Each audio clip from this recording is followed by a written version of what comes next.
Boys and girls, I have another story about Gilbert. We did a Halloween one a little while back. Here's the one for Thanksgiving. But there are more in this series. So if you like Gilbert, look for him at your library. This one's called We Gather Together, Now Please Get Lost, and it's by Diane de Groat. We gather together, now please get lost. If you like this one, look back and see if you can find the one we did for Halloween. So here's our title page. And here's our dedication. It's to Andrea Spooner, who saw that no author, illustrator, or any form of poultry was harmed in the making of this book.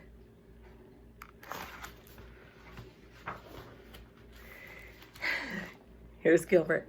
Gilbert was so excited that he tossed and turned all night.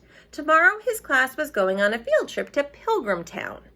And Gilbert kept thinking about how much fun it would be. Frank was going to be his buddy on the trip and promised to bring his checkers for the bus ride. Gilbert finally drifted off to sleep when... Bam! Someone bopped him on the head. Gilbert woke with a start and fell off the bed. His sister Lola laughed and waved her doll around. "You have to get up," she said. "I am up," Gilbert said. But he was really down on the floor, stuck between the bed and the wall. Lola tried to bop him again. "Mom says you're late for school." Gilbert had never been late for school, but today he was tired and didn't want to get up. When Gilbert stomped into the kitchen, his socks didn't match. Toothpaste was dribbling down his shirt, and his hair was sticking up in all the wrong places. "Oh dear," Mother said when she saw him. "It looks like you got up on the wrong side of the bed today." She handed him his lunch bag as he hurried out the door. Gilbert had missed breakfast, and his stomach growled all the way to school. When he got to his classroom, Mrs. Bird already marked him absent. She erased the X next to his name and said, "You should be thankful that we didn't leave without you, Gilbert." Gilbert wasn't so thankful when he saw that everyone had already picked their partners for the trip. The only person left without a buddy was Philip. Philip was always the last one to get picked for anything. He couldn't catch a ball or run fast. He was also a big tattletale, and now he was Gilbert's buddy. When the bus started down the road, Gilbert looked around. Frank and Kenny were playing checkers. Patty and Margaret played Travel Battleship. Louis and Sam read a comic book. Gilbert and Philip just sat. Gilbert's stomach growled again. He opened up his lunch bag, but Philip said, "I'm telling the teacher that you're eating on the bus." Gilbert closed the bag. Finally, Mrs. Bird said, "Now, class, we're almost there. At Pilgrim Town, we'll see how the early settlers lived. They were thankful that they got through a hard winter and celebrated their first harvest with a Thanksgiving feast.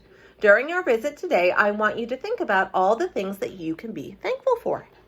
Patty raised her hand and said, "I'm thankful that no one threw up on the bus." Louis said, "I'm thankful that we didn't have to do spelling today." Everyone laughed, except Mrs. Bird and Philip, who was the best speller in the class. Gilbert just slouched in his seat and said, "I'm thankful that we're almost there."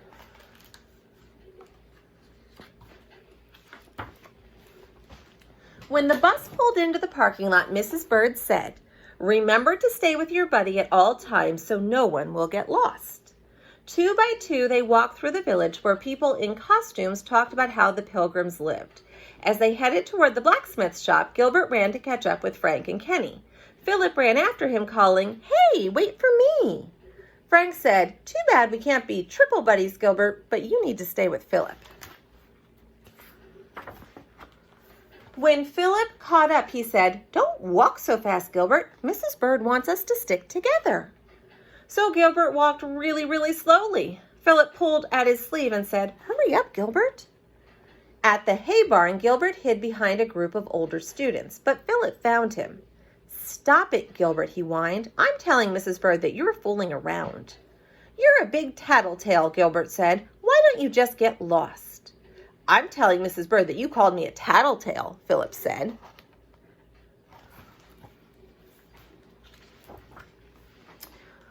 On the way to the picnic area, Gilbert slipped into the restroom when Philip wasn't looking and locked the door behind him. Now Philip would never find him. Gilbert waited a few minutes, then went to unlock the door. The lock wouldn't turn. He tried again, but it was stuck. He banged on the door, yelling, "Hey, Philip, I'm in here." Philip didn't answer. Gilbert banged on the door again. "Is anyone out there?" he shouted. No one answered. See, he's over here. Uh-oh, Gilbert thought. If Philip didn't see him go into the bathroom, no one would know he was in there. Or worse, Philip might not even tell anyone that Gilbert was missing. That's what Gilbert would do if he were Philip. The class might leave without him, and Gilbert would have to spend the whole night there, alone in the bathroom, in the dark. Suddenly, the doorknob jiggled. "Is somebody there?" Gilbert shouted. It was Philip. "Gilbert," he said, "I've been looking all over for you." "I can't get out," Gilbert said. "The lock's stuck." "Hold on," Philip said. "I'll get help."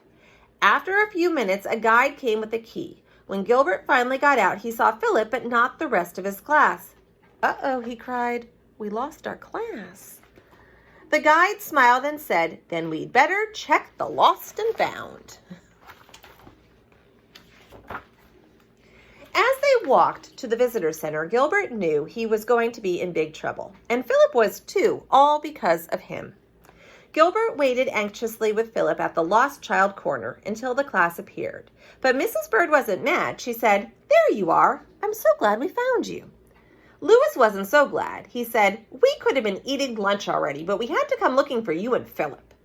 Gilbert said, "It's not Philip's fault. I was hiding from him and got locked in the restroom, but he found me and got help." Patty said, "Oh, Gilbert, you weren't being a very good buddy." And Frank said, "I'm glad Gilbert wasn't my buddy." At least he was honest. But Mrs. Bird said, "Let's just be happy that we are all safely here together." To celebrate, she bought some pies and pilgrim hats and led the class outside to a picnic table. When they were all seated, she said, "Tomorrow is Thanksgiving Day. What are some of the things we should be thankful for?" "Pumpkin pie," said Louis, helping himself to a piece. "Thanks for getting lost, Gilbert." Patty said, "I'm thankful that we don't have to live like the Pilgrims did. They didn't have TV." "Or comic books," Sam added. They went around the table. When it was Gilbert's turn, he thought for a minute, then said, "I'm thankful that I didn't have to spend Thanksgiving locked in a bathroom." "Thanks, Philip." Everyone shouted, "Yay, Philip!" Philip turned red and said, "That's what buddies are for." On the walk back to the bus, Gilbert stayed close to Philip, very close. On the bus, Gilbert borrowed Frank's checkers, and he and Philip played 5 games. Philip won every time. Happy Thanksgiving. And there's our pie. So we gather together. Now please get lost by Diane to Groat.